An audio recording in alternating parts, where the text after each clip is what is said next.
ये सबसे major different है इन दो दवाओं के अंदर। अगर आपको ये समझ में आ गया तो फिर आप दोनों में से अच्छी दवा का सिलेक्शन कर पाएंगे, बेस्ट मेडिसिन का सिलेक्शन कर पाएंगे, अगर आपको ये पॉइंट समझ में आ गया तो। नमस्कार दोस्तों, पुरुषों की भीतर यौन संबंधित प्रॉब्लम्स के लिए होम्योपैथी के अंदर सबसे दो बड़ी पेटेंट टॉनिक मेडिसिन है जो कि फ्रिक्वेंटली इस्तेमाल किया जाता है डॉक्टर्स द्वारा। तो उन दो मेडिसिन के बारे में आज हम लोग बात करने वाले हैं कि कौन सा मेडिसिन कौन सा प्रॉब्लम देखने पर आप उसको इस्तेमाल कर सकते हैं। नंबर 1 जो मेडिसिन उसका नाम है R41, ये डॉक्टर रेगबेक के द्वारा बनाई जाती है। नंबर 2 है डमिया प्लांट, ये स्वाबे कंपनी द्वारा बनाई जाती है। दोनों ही कमाल की मेडिसिन है, बड़ा अच्छा मेडिसिन है, दोनों का ही बड़ा रिजल्ट जो है बड़ा पॉजिटिव है।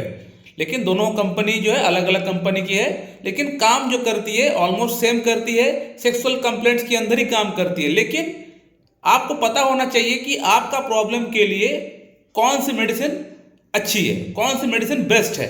दोनों ही सेक्सुअल कंप्लेंट्स के अंदर काम करती है, लेकिन उसमें से भी आपको ये कैटेगरी देख लेना पड़ेगा कि कौन सा मेडिसिन आपका प्रॉब्लम के लिए आपको सूट कर रहा है, डॉक्टर रेगबेक की R41 या डॉक्टर स्वाबे की डमिया प्लांट। तो ये जानना बेहद जरूरी है कि आपका प्रॉब्लम के लिए कौन सी मेडिसिन बेस्ट इंडिकेट कर रही है, इसको जानना बेहद जरूरी है।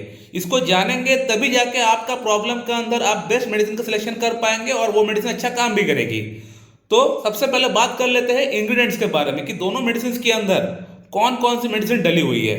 सबसे पहले बात करते हैं R41 की। दोस्तों R41 का अंदर एसिड फॉस है, एग्नस कैस्टस है, चाइना है, कोनियम है, डमियाना है, फॉस्फोरस है, सीपिया है, टेस्टिस है। तो ये कुछ इंग्रेडिएंट्स है R41 के अंदर। और डमिया प्लांट की अगर बात करें तो आज से कुछ दिन पहले मेरे ख्याल से मैंने वीडियो बनाया हुआ है, फिर से मैं बोल देता हूँ। इसका अंदर है डामियाना है, जिनसिंग है, एग्नस कैस्टस है, नुफुल है और मोरापुआमा है। तो कहने का मतलब एग्नस कैस्टस और डमियाना ये दो मेडिसिन कॉमन है, ये इसमें भी है इसमें भी है। लेकिन R41 के अंदर मेरे ख्याल से 7 से 8 मेडिसिन है, जहाँ की डमिया प्लांट के अंदर 5 मेडिसिन है। तो कोई बात नहीं, लेकिन कौन सी कैटेगरी के लिए कौन सी मेडिसिन इस्तेमाल करना चाहिए ये जानना बेहद जरूरी है।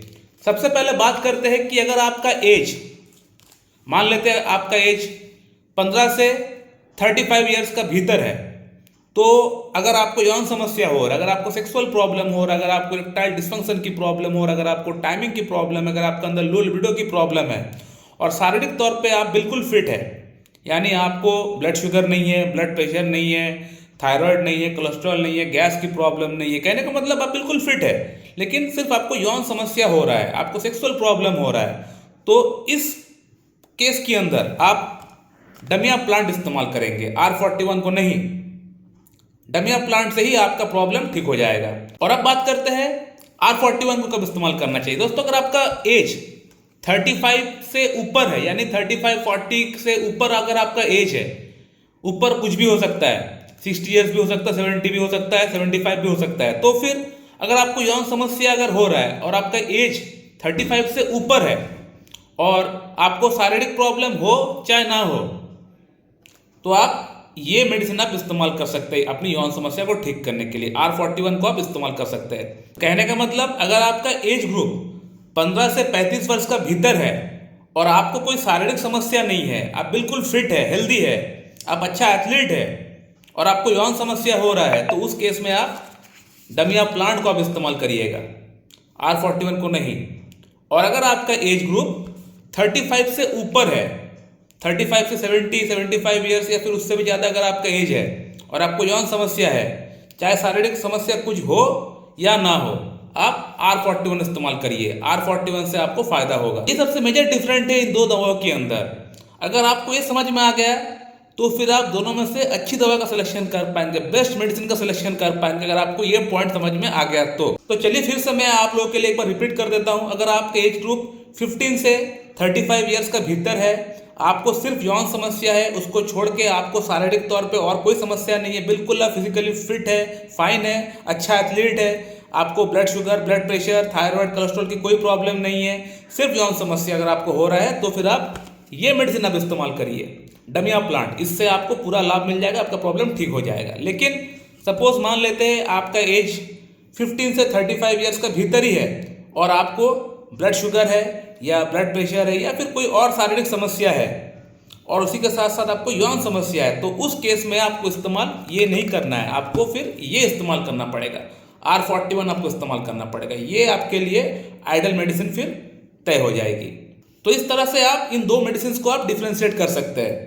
अब अगर डोज की अगर बात करें तो दोनों ही मेडिसिन का जो डोज रहेगा सेम रहेगा, चाहे आप इसको इस्तेमाल करें या इसको इस्तेमाल करें।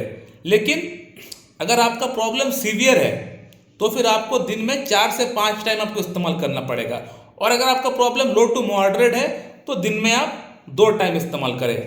अब लेने का तरीका वैसा ही है, सेम मैं ऑलरेडी बोल चुका हूँ।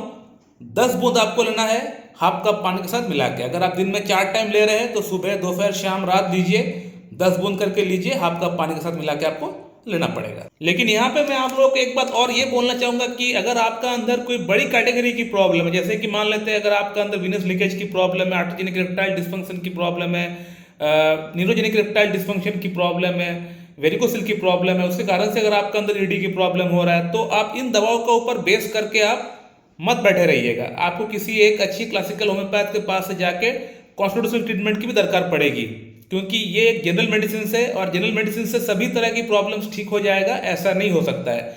तो मुझे लगा ये चीज़ भी बोल देना चाहिए आप लोगों को। सो माय डियर फ्रेंड, आप लोग को ये वीडियो कैसा लगा आप लोग कमेंट करिए। अगर आप लोग के मन में कोई सवाल है तो बेशक पूछ सकते हैं, मैं आप लोग को वहाँ पे रिप्लाई जरूर दे दूंगा। So thank you very much and have a good day.